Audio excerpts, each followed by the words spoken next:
Senior Counselor Do-hyun sighed as he walked through the massive library of the Galactic Council. His six-fingered hand ran along the spines of ancient books and data crystals. After 50 years of service, he still found peace among these records. Today, however, that peace would be shattered. "Senior Counselor, your morning tea," said Jia, his young assistant. Do-hyun nodded in thanks. Jia was from the Taxarian species, with light blue scales that shimmered when she moved. She had worked for him for 3 years and had proven herself both smart and loyal. "What are we looking for today?" Jia asked, her large eyes blinking slowly. "The annual report archives," Do-hyun replied.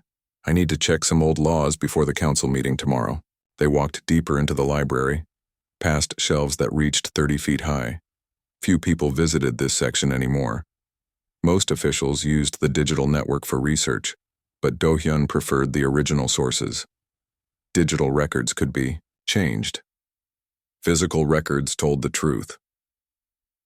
In a quiet corner, Do-hyun found the section he wanted. Year 2189, he mumbled, pulling out a heavy book bound in synthetic leather. "This should have the information I need." He carried the book to a reading table and opened it carefully. The pages were thin but strong, made to last for centuries. Jia stood nearby, ready to help if needed. Do-hyun flipped through the pages, scanning old trade agreements and border treaties. Nothing unusual. Then, on page 394, something caught his eye. "Odd," he said softly. "What is it, Senior Counselor?" Jia asked, moving closer. Do-hyun pointed to a short paragraph near the bottom of the page. "Emergency Decree 7B-2189, he read aloud. "Species designation H3721, colloquially known as humans, are hereby banned from all forms of galactic warfare and military operations. Violation results in immediate sanctions against all involved parties." Jia looked confused. Humans? Banned from warfare? But they're just diplomats and traders. "Exactly," Do-hyun said. "And look at the date. This was issued before humans had even established their first colony beyond their home system. They had barely joined the galactic community. What made the decree even more unusual was the signature page. All 7 Grand Counselors had signed it personally. This almost never happened. Most decrees needed only a majority vote, not unanimous agreement. "Something doesn't add up," Do-hyun said, closing the book. "The council doesn't ban species from warfare without good reason. Usually it happens after they've caused major problems. But humans hadn't been in space long enough to cause any problems when this was written." Jia tilted her head. "Maybe it was a mistake." Do-hyun shook his head. "Not with all 7 signatures. No, this was deliberate. And important." He stood up, his mind made up. "I need to know why." "What will you do?" Jia asked. "First, I need a human perspective." Do-hyun activated his wrist communicator. "Connect me with Minji from Human Relations."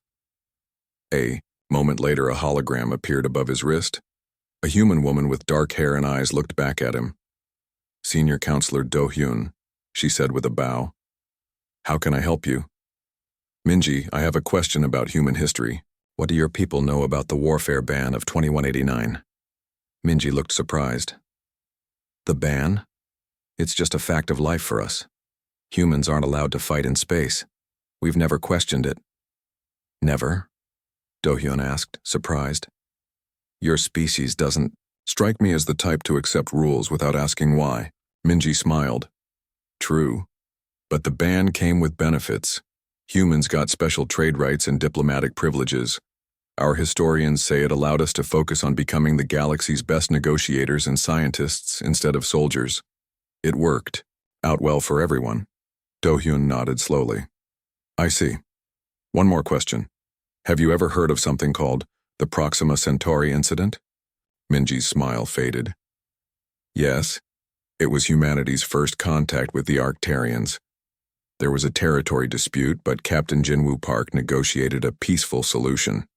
It's taught in all our schools as the beginning of human diplomatic success." "Interesting," Do-hyun said. "I'd like to meet with you in person. Are you free tomorrow?" "Of course, Senior Counselor." After ending the call, Do-hyun turned to Jia. We need to visit the Central Archives. Jia's eyes widened. The archives? But that's a week's journey, even with the fastest ship. Then we better leave soon, Do-hyun said.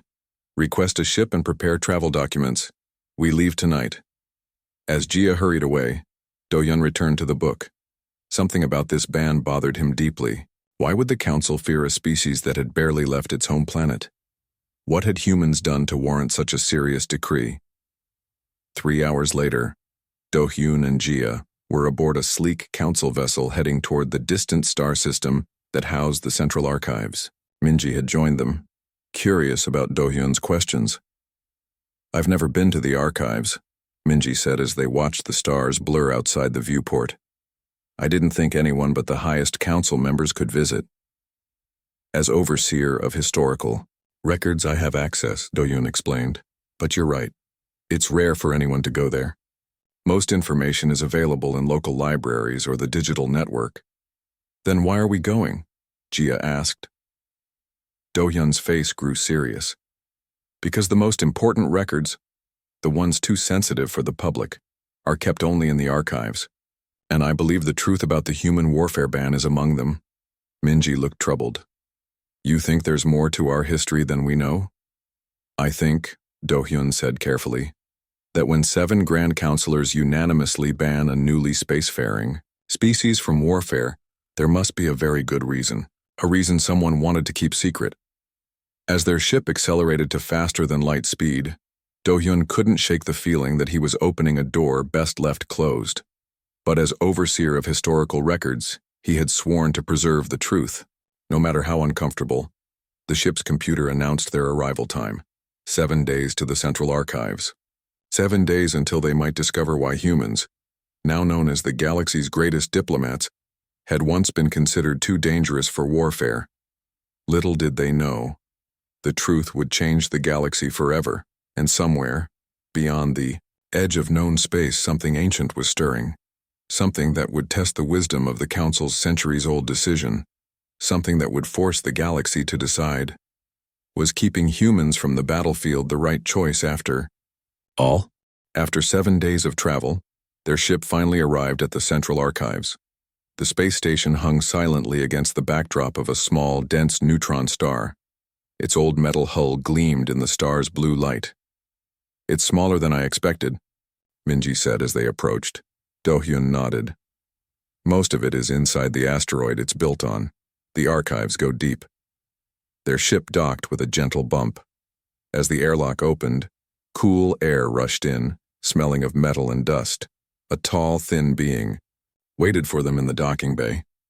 He had pale yellow skin and 6 eyes arranged in a circle around his head. Each eye blinked in its own rhythm. Welcome to the Central Archives, he said in a soft voice. I am Tae-hyun, Chief Custodian. Do-hyun bowed slightly. Thank you for receiving us on such short notice, Custodian Tae-hyun. I am Senior Counselor Do-hyun. This is my assistant Jia, and this is Minji from Human Relations. All 6 of Tae-hyun's eyes turned to look at Minji. A human. How unusual. We don't get many visitors here, especially humans. Is there a reason for that? Minji asked. Tae-hyun's eyes blinked faster. The archives contain the complete history of the Galactic Council. Not all history is pleasant to remember. He turned and led them down a long hallway. The walls were lined with storage units, each holding thousands of data crystals. These are the public records, Tae-hyun explained. Laws, treaties, trade agreements, anything that can be found in regular libraries. We're looking for something more specific, Do-hyun said. Records about the human warfare ban of 2189 and something called the Proxima Centauri incident. Tae-hyun stopped walking. His 6 eyes all blinked at once. Those records are in the restricted section. Only council members may access them. I am a council member, Do-hyun reminded him. Yes, Tae-hyun said slowly, but your companions are not. The human especially cannot enter. Do-hyun frowned. Minji is here as an official advisor. I take full responsibility for her presence. Tae-hyun seemed uncertain, but finally nodded. Very well. Follow me. He led them deeper into the station, past several security checkpoints. At each one, Do-hyun had to scan his hand and eye to prove his identity. Finally, they reached a small door made of dark metal. The restricted archives, Taehyun said. Once inside, you cannot record or copy any information without special permission. You may only view the records. They all nodded in agreement. Taehyun pressed his hand to the door and it slid open with a soft hiss. Inside was a small room with a single viewing station. The walls were made of a special material that blocked all signals. Nothing could be transmitted in or out. I will. Wait outside, Taehyun said. Take as much time as you need. When the door closed behind him, Do-hyun went to the viewing station. He placed his hand on the scanner, and a holographic display appeared in the center of the room. Computer, he said, show me all records related to the human warfare ban of 2189.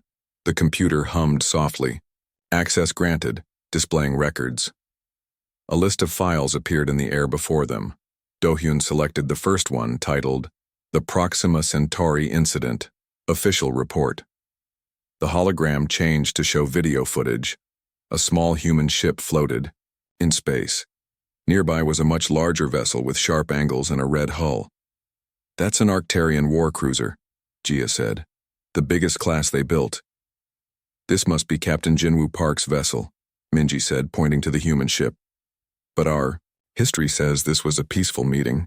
They watched as the Arcturian ship fired a warning shot across the bow of the human vessel. A voice came through the recording, the Arcturian captain demanding that the humans leave the system immediately. Then they heard Captain Park's voice. We claim this system under Earth Exploration Directive 15. We will not leave. What happened next made all three of them gasp. The small human vessel, clearly outmatched, suddenly executed a series of impossible maneuvers. It moved with incredible speed, firing precise shots at the Arcturian ship's weak points. That's not possible, Jia whispered. No ship that size can move like that. Computer, show tactical analysis, Do-hyun commanded. Data appeared beside the video. It showed that Captain Park had modified his science vessel's engines and weapons in ways no one had tried before. He had turned a simple exploration ship into something deadly. Skip ahead 12 hours, Do-hyun said. The new footage showed the aftermath. 27 Arcturian ships, their entire fleet in that sector, destroyed or disabled. The human vessel, though damaged, was still operational. Minji sank into a chair, her face pale. This can't be right. Our history books say Captain Park talked with the Arcturians and made a deal. There was no battle. The council changed your history, Jia said quietly. They didn't want humans to know what they were capable of. Do-hyun selected another file. This one showed a human mining colony under attack by space pirates. The miners, with nothing but tools and mining equipment, fought back with incredible skill. They didn't just defend themselves. They captured the pirate ships. File after file showed the same pattern. Whenever humans found themselves in combat, they showed what the reports called unprecedented tactical innovation and disturbing adaptability. The final file was a recording of a council meeting. The 7 Grand Councilors sat in a circle, watching the same footage that Do-hyun, Jia, and Minji had just seen. These humans, said one counselor, an old Viridian with green skin, have been on the Galactic stage for less than 10 years. In that time, they have completely changed combat tactics that have remained the same for thousands of years. Another counselor, a floating gas being in a containment suit, spoke next. Their psychology is different from ours. Most species evolve to avoid fighting when possible. Humans seem to get better at it the more they do it. They call it thinking outside the box. We call it terrifying. The head counselor, a tall, blue-skinned Thalaxian, raised her hand for silence. The question before us is simple. What do we do about the humans? Containment is impossible, said a small, furry counselor. They're too curious, too eager to explore. Elimination is unacceptable, said another. They are intelligent beings with rights. The head counselor nodded slowly. Then we must guide them. Make them our diplomats instead of our warriors. Give them trade routes and scientific missions. Keep them busy with peace so they forget their talent for war. The vote was unanimous. Humans would be banned from warfare and guided toward peaceful pursuits, and they would never be told why. As the recording ended, Minji looked stunned. They shaped our entire civilization, she whispered. For centuries, we've thought of ourselves as natural diplomats and traders, but it was all by design. Do-hyun closed the files. Not entirely. Your people did have those skills. The council just encouraged them. But why hide the truth? Jia asked. Why not just tell humans they were too good at fighting? Because, Do-hyun said grimly. According to these records, there was another reason.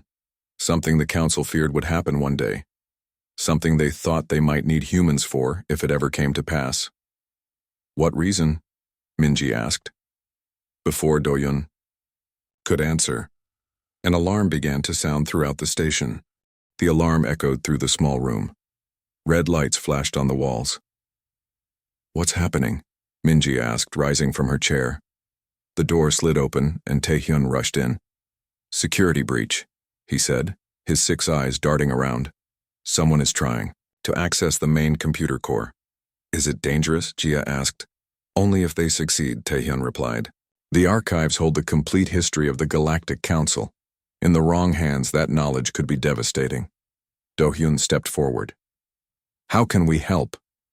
Stay here, Tae-hyun ordered. This room is the most secure in the station. I'll handle the situation. After Tae-hyun left, Do-hyun turned back to the computer. We don't have much time. Let's find out what else the council was hiding. He opened another file labeled Human Combat Analysis. A new hologram appeared. It showed humans from different time periods on Earth. Ancient warriors with swords, soldiers with rifles, and modern fighters in powered armor. Beside each image was detailed data about their fighting styles, strategies, and psychological profiles. They studied our entire military history, Minji said, amazed. Not just studied, Do-hyun replied, they were afraid of it.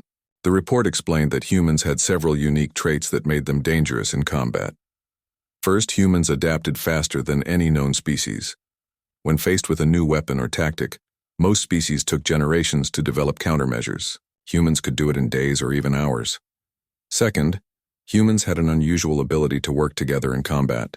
While most species followed strict hierarchies, humans could function even when their command structure broke down. Soldiers would take initiative without orders, something most alien species found impossible. Third, and most disturbing, humans seemed to enjoy the challenge of warfare.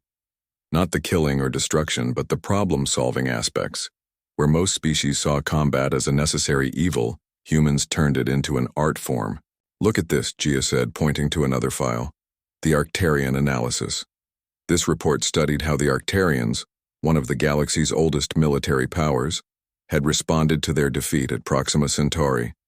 Their entire combat doctrine had collapsed. Their commanders couldn't understand how they had lost to a single human ship. Some had even taken their own lives in shame. The Arcturians had been the galaxy's warriors for 10,000 years, Do-hyun explained. Then humans arrived and defeated them with a science vessel. It shattered their society. Minji looked troubled. So the council banned us from fighting to protect other species? To preserve their way of life? Partly, Do-hyun said. But there's more. He opened a file marked Council Decision, Final Analysis.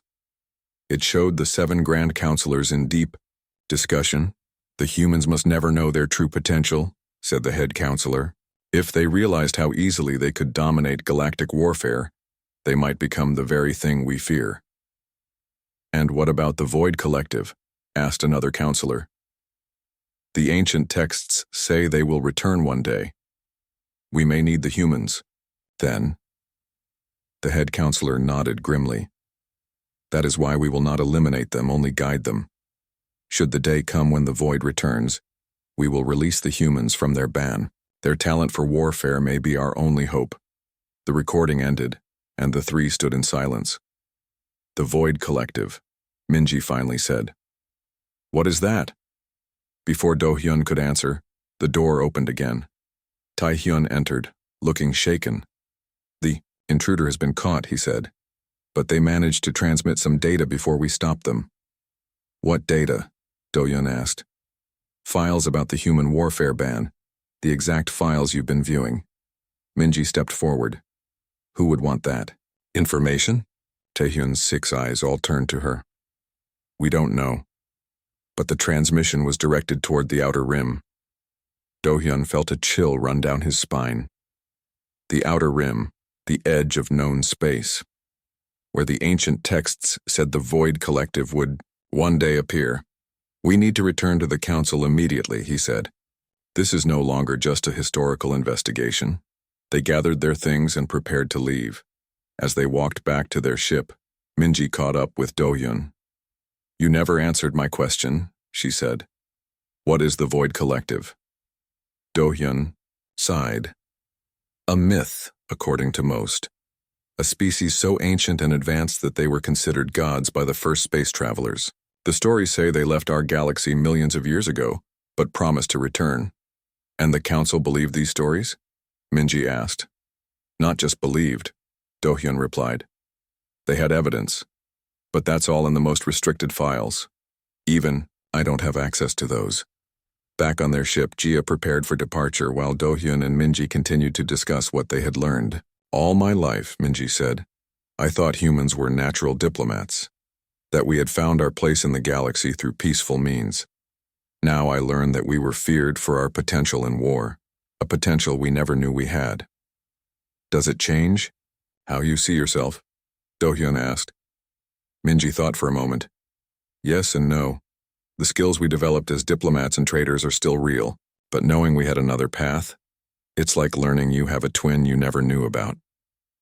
"The council did what they thought was right," Do-hyun said. "They shaped human society toward peace instead of war. Most species would consider that a gift." "Maybe," Minji agreed. "But they didn't give us a choice, and they rewrote our history to do it." As their ship left the archives behind, they all felt the weight of what they had discovered. Humans weren't just banned from warfare, they were guided away from it, their history altered to hide their true nature. And somewhere in the darkness of space, someone now knew this secret. 7 days later, they arrived back at the council homeworld. News of their discovery had already spread among the higher officials. A special meeting had been called. In the grand chamber, the current 7 counselors listened as Do-hyun explained what they had found. When he finished, the room fell silent. Finally, Grand Counselor Suho, the eldest of the 7, spoke. "So now we face 2 problems. Humans know the truth about their ban, and someone else may know it too." "3 problems," Do-hyun corrected. "The data was sent to the outer rim. If the stories about the Void Collective are true, if they are returning, then they may now know about humanity's potential as well. This is all based on myths and ancient texts," said Counselor Yuna, the youngest member. "We have no proof the Void Collective even exists." Do-hyun looked at her steadily. "Then why did your predecessors fear their return enough to keep humans in reserve as a weapon?" Before anyone could answer, a messenger rushed into the chamber. "Urgent news from the long-range sensor station at the edge of the outer rim," he announced. "Strange energy readings have been detected, patterns never seen before, and they're moving toward council space." The chamber erupted in voices. Some called for calm, others for immediate action. But Do-hyun noticed that Minji was quiet, her expression thoughtful. "What are you thinking?" he asked her.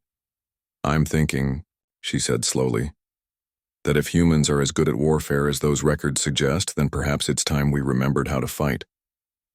2 days after the emergency meeting, the Galactic Council chamber was filled to capacity. Representatives from every major species had gathered to hear Do-hyun's report. The room buzzed with nervous conversation. At the center of the chamber, Do-hyun stood with Minji and Jia. They waited as Grand Counselor Suho called for quiet. "Esteemed representatives," Suho began, his deep voice carrying across the room. We face a situation without precedent in our history. Senior Counselor Do-hyun will explain. Do-hyun stepped forward. As many of you now know, I recently discovered the true reason behind the human warfare ban of 2189. For centuries, we have told humans they were banned from warfare to help them develop their diplomatic skills. The truth is more complex. Holographic screens appeared around the chamber, showing the footage from the archives. Everyone watched as Captain Park's single ship defeated the entire Arcturian fleet. Humans, Do-hyun continued, possess unique abilities in combat. They adapt faster than any known species. They function without rigid command structures. And they approach warfare as a problem to be solved, not just a conflict to be won. Murmurs spread through the crowd. Some representatives looked worried, others curious. But there is more, Do-hyun said. The original council didn't just fear humans' abilities. They also saw them as a potential weapon against a greater threat. The Void Collective. The room grew completely silent. Most of you know the Void Collective as a myth, Do-hyun said. Ancient beings who left our galaxy millions of years ago. But the previous council had evidence they were real, and that they would someday return. He gestured to a new hologram showing the strange energy readings from the outer rim. These were detected 2 days ago. They match exactly what the ancient text described, the first sign of the Void's return. Panic flashed across many faces. Several representatives began talking at once. Suho raised his hands for silence. We have already sent scout ships to investigate, Suho said. But we must prepare for the possibility that the Void Collective is real and is coming. Which brings us to the question, what do we do about the human warfare ban? All eyes turned to Minji, the only human in the room. She stepped forward, looking calm despite the pressure. Humans have lived under the ban for centuries. We've built our identity around being diplomats and traders. But that doesn't mean we've forgotten how to fight. What do you mean? Asked a representative from the Thalaxian Federation. Our entertainment still glorifies strategic thinking, Minji explained. Our games still simulate warfare. Our stories still celebrate clever solutions to impossible problems. The council guided us toward peace, but they couldn't change our nature. Do-hyun nodded. The reports from the archives suggested this might be the case. Even as humans became diplomats, they kept practicing warfare in their minds. A message flashed on Suho's console. He read it, his face growing serious. The scout ships have sent their first images, he announced. A new hologram appeared in the center of the chamber. It showed a massive structure moving through space, a ship larger than any they had ever seen, shaped like a dark crystal. Behind it were hundreds more, forming a fleet that stretched beyond the range of their sensors. The Void Collective, Do-hyun whispered. They're real. Panic erupted. Some representatives shouted for immediate evacuation, others for surrender. Some demanded they attack with everything they had. Suho called for order, but the fear in the room was too strong. Then, Minji did something unexpected. She climbed onto the central platform and let out a piercing whistle. The sound cut through the noise and everyone fell silent, staring at her. This is exactly why humans were banned from warfare, she said. Not just because we're good at it, but because the rest of you panic when facing the unknown. She pointed at the hologram of the Void Fleet. Yes, they're big. Yes, there are many of them, but size and numbers aren't everything. Every enemy has a weakness, we just need to find it. And how do you propose we do that? Asked the Viridian representative. By doing what humans do best. Adapting, Minji replied. The council kept humans from fighting, but they encouraged us to become the best scientists, engineers, and problem solvers in the galaxy. Now we need to use those skills for defense. She turned to Suho. I request an immediate end to the human warfare ban, not because we want to fight, but because the galaxy needs our help. Suho looked at the other counselors. One by one, they nodded. The ban is lifted, Suho declared. Effective immediately. Minji didn't waste time. I need to contact Earth. We'll need our best tactical minds working on this problem. Within hours, humans across the galaxy were being briefed on the situation. Scientists, engineers, traders, diplomats, All brought their unique perspectives to the problem of the Void Collective. 3 days later, the council chamber was packed again. But this time the mood was different. There was still fear, but also a sense of purpose. Minji stood before the council, flanked by a team of humans who had arrived from Earth. Among them was Admiral Junho, Earth's top military strategist. "We've analyzed all available data on the Void Fleet," Minji said. "And we've developed a plan." She nodded to Junho, who activated a holographic display showing a detailed battle strategy. It was unlike anything the council had ever seen. A combination of tactics no one had thought possible. "The Void ships are powerful," Junho explained, "but their formation shows they expect a direct attack. They're not prepared for what we're proposing." The plan was bold and creative. Small, fast ships would target specific points on the Void vessels. Diplomatic ships would broadcast fake surrender messages to create confusion. Mining vessels would lay special traps in the Void's path. "This isn't just a military strategy," Minji explained. "It's a human strategy. We're using everything we know, not just about fighting, but about talking, building, and thinking differently." As the council reviewed the plan, Do-hyun approached. "Minji, you've done in 3 days what the galaxy's military experts said was impossible," he said. "You found hope where there was none." Minji smiled. "That's what humans do.